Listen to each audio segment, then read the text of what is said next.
Have you ever wondered why we remember some of history's most brutal leaders so differently? Why is one, who caused the deaths of millions, often remembered as a legendary conqueror, while another is universally seen as the ultimate symbol of evil? Let's talk about Genghis Khan and Adolf Hitler. At first glance, the comparison seems simple.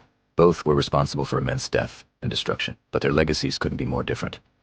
Why is that? First, let's look at the sheer scale and outcome of their ambitions. Genghis Khan, through ruthless but brilliant military strategy, forged the largest contiguous land empire in history. The Mongol Empire stretched from the Pacific Ocean to Eastern Europe, a legacy of conquest that, for better or worse, actually succeeded and endured for generations. His goal was expansion and subjugation. Hitler, on the other hand, aimed for a 1,000-year Reich, but ultimately failed. His European conquests, though devastating, were temporary. His empire collapsed in just over a decade, ending in total military defeat. History, as they say, is often written by the victors, or at least by those whose creations outlived them. The Mongol Empire was a lasting entity. The Third Reich was a catastrophic failure, but the most crucial difference lies in their methods and motives. Genghis Khan's conquests were brutal, characteristic of medieval warfare. Cities that resisted were often razed, their populations massacred. The violence was a tool of conquest, aimed at securing territory and loyalty through fear.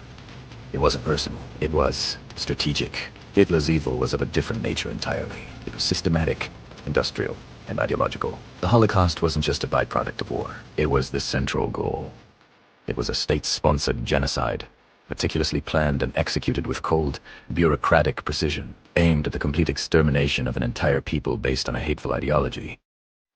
This was not conquest. It was industrialized murder. Finally, there's the impact of historical distance and documentation. Genghis Khan lived 800 years ago. Our knowledge of him comes from ancient chronicles, paintings, and legends. The passage of time has sanded down the raw edges of his brutality, turning him into a larger-than-life historical figure, almost mythical.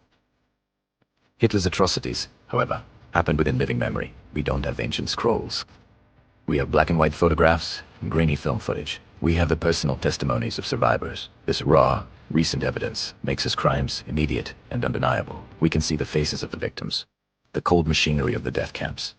There is no myth, only the horrific, documented reality. So, when we ask why their legacies are so different, the answer is complex. It's a combination of victory versus defeat, the motive of conquest versus the ideology of genocide, and the vast difference between distant history and recent well-documented trauma. How we remember these figures tells us a lot about what we value and what we consider to be the ultimate evils of humanity. Thanks for watching.